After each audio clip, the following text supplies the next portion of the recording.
Okay, I'm going to go over this very interesting study from JAMA. This was actually performed by a physician who was treating many of his patients with intermittent fasting and doing it himself. And he wanted to see the benefits that he expected on doing intermittent fasting on men and women who were overweight. So he did this randomized trial and actually found some very interesting, and when I say interesting, I mean kind of the opposite of what he expected. So let's look at this study overview. With the time-restricted feeding, this is what they call the TRE group, time-restricted eating. They ate in an 8-hour window. They skipped breakfast, and then the other group, they were calling the CMT, the consistent meal timing. They ate at normal meal times, had snacks whenever they wanted, and this was over a 12-week period of time. I don't know if you can hear my crazy kids right now. They're on a school break, so they're going crazy. All right, so what were the results? I'm going to show you the very specific results, but then we'll go down to the bottom and really summarize it. So as far as weight loss, there was no significant difference between the groups. They had them, I probably didn't mention this, they had them calorie equated. There we go. So calories were the same. They put them all in a little bit of a deficit, and so they all lost some weight, but there was no statistically significant difference between the two groups. Okay, so already as far as weight loss, there's no real evidence that doing intermittent fasting is better than just eating throughout the day with snacks as far as weight loss. And for us, we're not just interested in weight loss only, or specifically, because it can be very deceiving, as you'll see. Okay, now let's look at this category, body composition. They did DEXA scans, which is kind of the gold standard X-ray to look at the difference between lean body mass and fat mass. So as far as whole body fat mass, no significant difference between the groups. As far as total lean mass, here's where we start to see some difference. The fasting group, intermittent fasting group, had a significant decrease in their lean mass. So that means mostly muscle tissue. And this is what we know that fasting does, is because you're not taking in enough, especially carbohydrates, then the stress hormones like cortisol especially goes and steals proteins from your muscle tissue, literally breaks it down.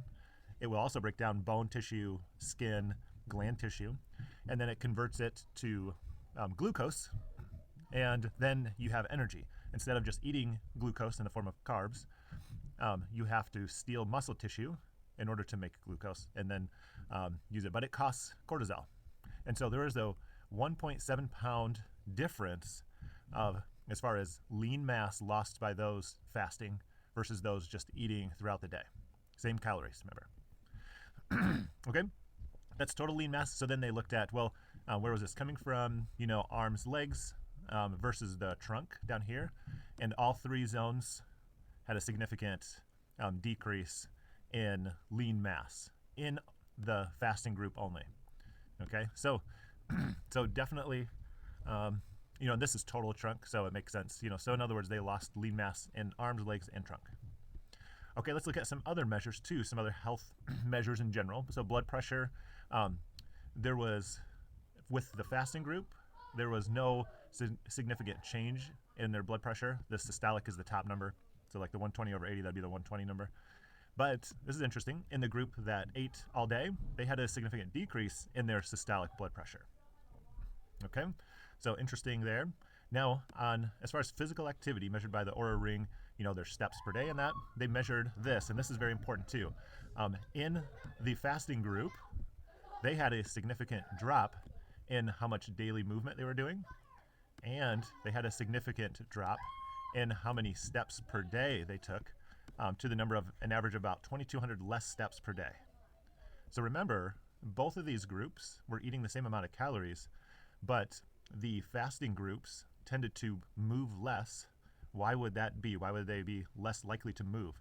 Well, because the body senses that it's in a famine state or a wartime state rather than a peacetime abundance state, and so it's going to decrease your motivation to get up and move or take those extra steps when you don't have to.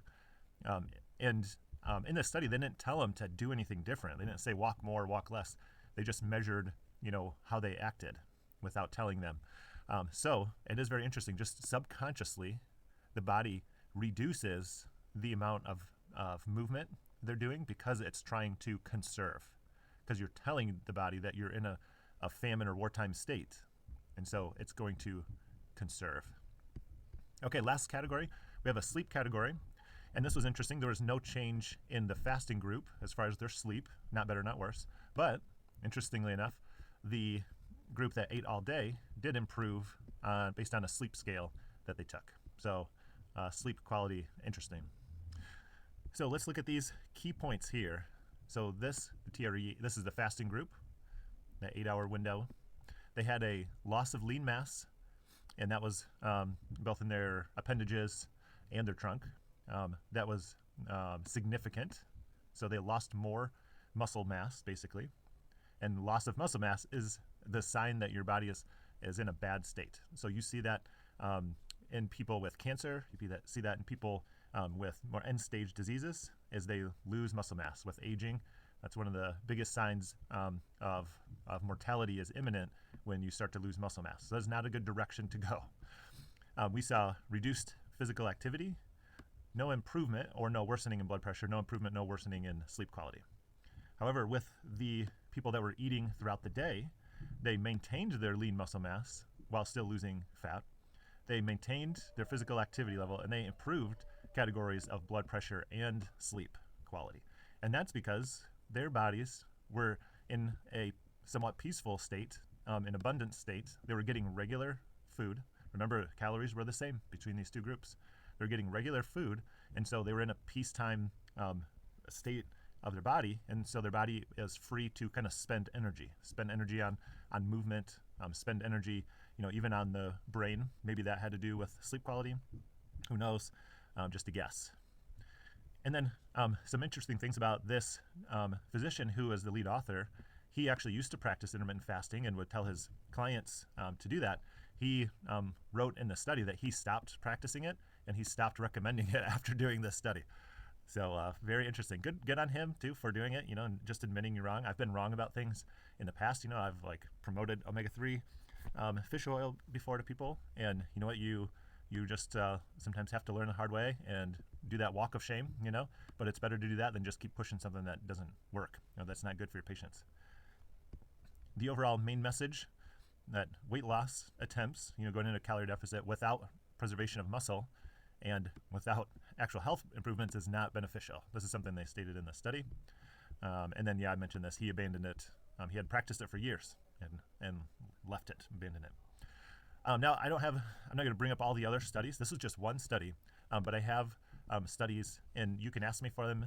If you like them, I'll send them to you, that are associated with or caused by intermittent fasting. That would be things like hair loss, risk of heart disease, death, risk of early death by 30% increase with intermittent fasting, decrease in the androgens. So those androgens are the youth-associated hormones. That would be especially testosterone, both for women, but obviously for men, I should say, especially for men, but also for women too. It's important.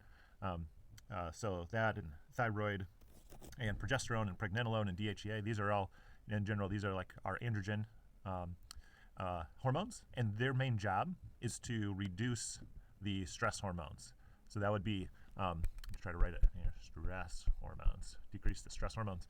That would be the cortisol, adrenaline, glucagon, even serotonin and estrogen, all those hormones there. And speaking of stress hormones, aldosterone. So intermittent fasting increases aldosterone, which is usually leading to things like high blood pressure, and is definitely a stress hormone category. Intermittent fasting has been shown to significantly preserve visceral fat. So doing that is visceral fat is the fat around your organs, and that is a very dangerous kind of fat. Also gives the belly fat look you can see in a lot of people, even with, they have super skinny legs, super skinny arms, but huge belly. That's probably mostly visceral fat right there. And then lastly, increased lipolysis, fatty acid oxidation.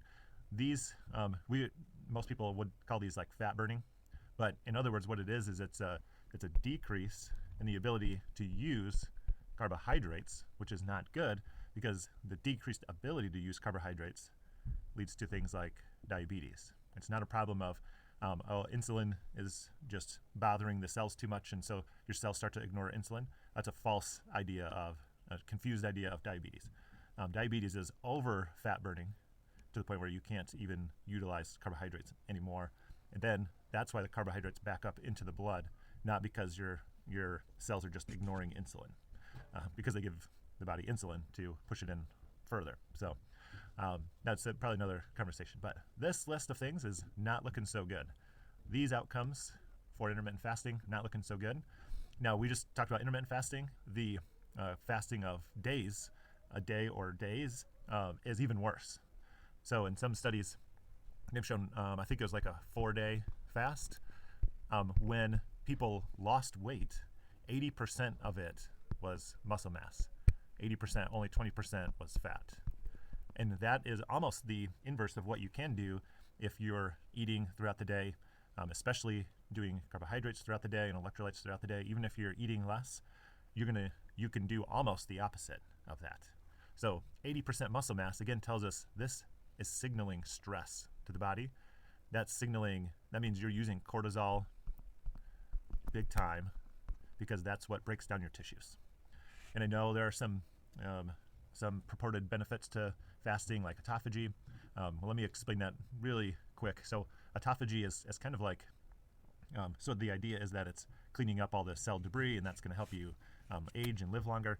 But there's a kernel of truth in there. So fasting does increase autophagy. However, fasting is also the reason that there's more of a mess created because of cortisol breaking down our tissues, like muscle tissue, bone tissue. The breakdown is what causes your body to have to increase autophagy. Other things that increase autophagy are eating carbohydrates too. So it actually does increase autophagy slightly, but it doesn't create a mess. Whereas fasting is like telling your kid to go pull all the sheets off the bed and pull all the toys out of the drawers and then go clean them up. You're not really getting ahead, in other words. You are increasing, the kid has to now clean his room and do more cleaning of his room. But if he didn't pull all the toys out of the drawer and pull the sheets out of the bed, then there wouldn't be so much to clean up. If that makes sense. Okay, so hopefully this study helped you get a little better view of fasting, especially intermittent fasting, and hopefully that was helpful. Send me any questions, I'll be glad to answer them.